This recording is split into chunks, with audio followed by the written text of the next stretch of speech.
Hello everyone, thanks for tuning in. Today we're going to talk about this XMAX 300 which I've ridden for about 10,000 kilometers, including the recent trip to Thailand.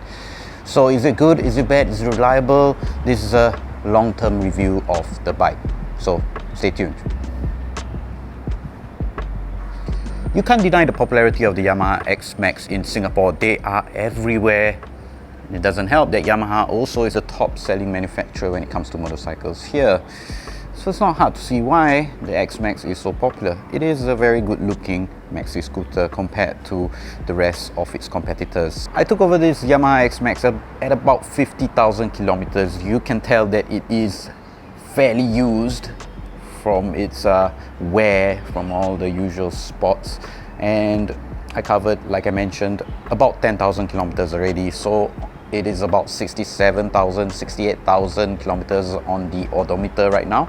So I did a couple of wear and tear items, did my fair share with this bike at this mileage. So I'll talk about it also later on. So how is it like to own this XMAX for 1 year? Well, I have to say that it has been good.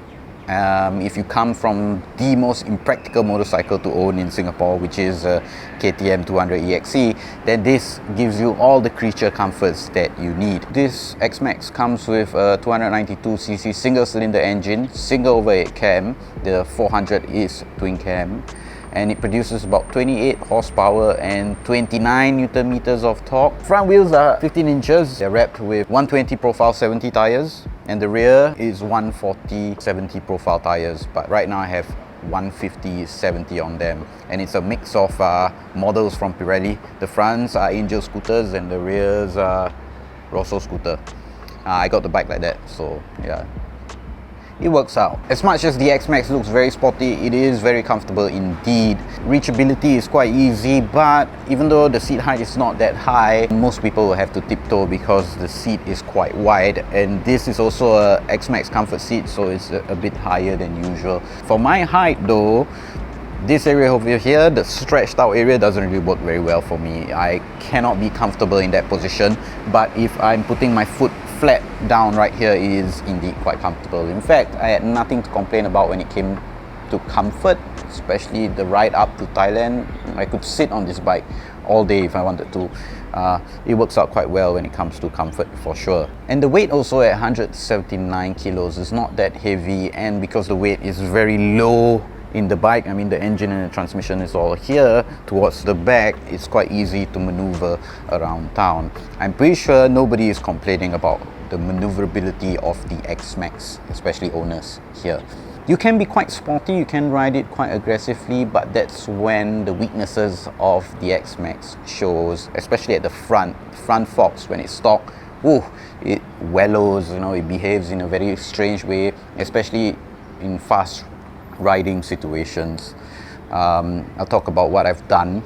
It comes to that part later on. Fuel consumption is fantastic. It has a 13 or so liter fuel tank. You can easily do 300 plus, close to 400 kilometers on the tank. Fuel consumption on my average is about 30 to 32 kilometers per liter. It is quite economical and is very close to smaller cc competitors.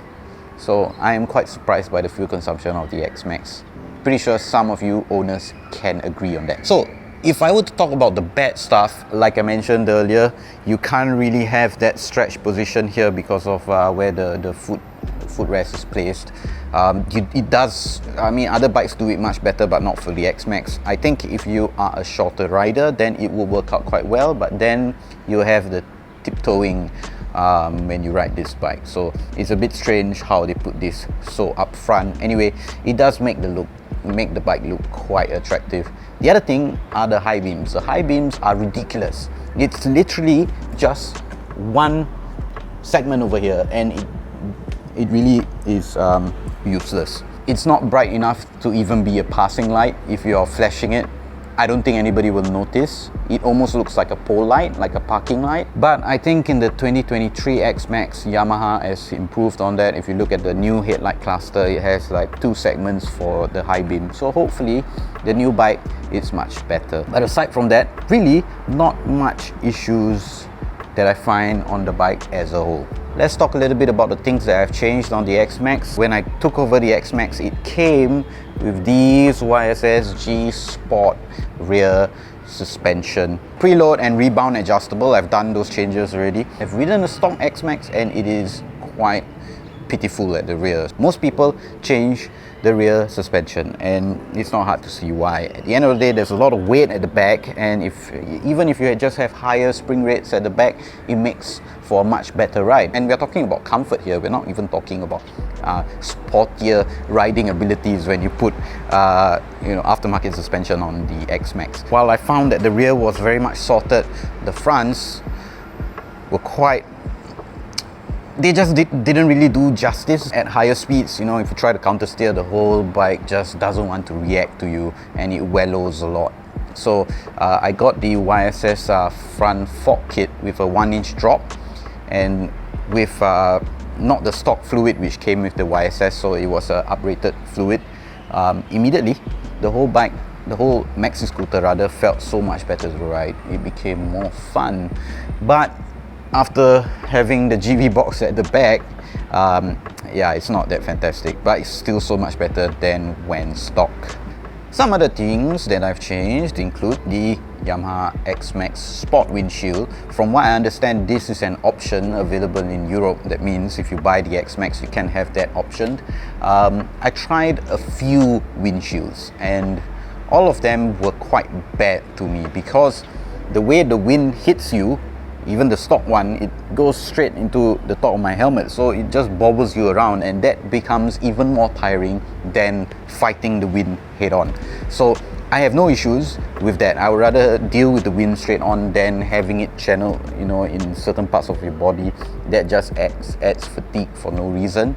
So finally I went for the XMAX Sport windshield. It does make the whole front look very aggressive, and also the material is kind of thick, and I like that the bolts go right in the stock placement, so you don't have to use like normal screws and screw it on if you get those other options available. So the other thing I've changed is the XMAX comfort seat. This is also an option available in Europe, but you can buy it here in Singapore. I think Hong Leong Yamaha actually sells it. It is actually higher than usual. I like it a lot. It's very comfortable. This little backrest over here aids a lot in terms of comfort, so you can move around and not slide too much. The stock material sort of gets you sliding around a lot, so unless you like that, then it works out, but for me, I don't really like that. So the other thing with the front fork kit and this, I still can flat foot. I'm just under 1.8 meters tall, so it works out quite well for me. But one thing to note though, if you get a comfort seat, is that you won't get much space under the seat. So right now I can only fit one half face helmet. That means a jet helmet. So I have a RI VZ Ram, so I only can fit one. Previously with the stock seat, you can put two. So one thing to note, yeah, there are people who say that you can fit two helmets. It's still the same size, but it's not. For me, it isn't. So other changes are the mirrors. These are just cosmetics, but these mirrors work very well, RCB mirrors. So if you guys want to get one, buy a mirrors and are not planning to spend too much money, then definitely you should get these. Great puppies, these levers over here, and some stuff which came with the bike, which these floor guards and all the floor band guards. Yeah, these are not important things. So let's talk a little bit about maintenance. If you're planning to own this Yamaha XMAX, hopefully this will be useful for you. When I took over the XMAX, from what I understand, the CVT belt has been changed, or rather the CVT servicing has been done. There is a trip meter only for the CVT, so that's quite useful. And also tires have been changed, and all those ancillary stuff like spark plugs and all that were all done already. After all, the mileage was already about 50,000 kilometers. The only thing that wasn't done was the valve clearance checks. So this bike has not done its valve clearance at all before I took over, which I can understand. For some people, they just don't see a need to do their valve clearance at the scheduled intervals if the bike is still doing quite well. But at about 60,000 kilometers, yeah, the tepid noises start to come in. at very high temperatures, sometimes the throttle was just a bit, just a bit strange. So I thought, yeah, I think it's time to do the valve clearance. It's way overdue anyway. The valve clearance, and yes, it was indeed out of spec, so that was changed. This uses shim, so that's something to take note of. So the other thing I changed was the intake manifold. Now, it's a very short pipe which has a rubber gasket and a grommet at the end. The pipe wasn't cracked, it was just that rubber piece which was cracked. So essentially I didn't have an intake route from my air filter for quite a while. The bike was just running on pure air without any filtering, so racing straight through, I changed that, and immediately the issue which I never noticed was that the idling was fluctuating just ever so slightly, and it was even more apparent after the valve clearance. So there are a couple of other issues with the XMAX that I've heard from other people, one of which is a screw related to holding the camshaft in place. So this little screw, if it loosens itself and falls into your engine, you probably will have to do a top-end rebuild or overhaul. That's what we like to say, overhaul, need to overhaul. The other one is oil consumption. Oil consumption is noted with many XMAX owners.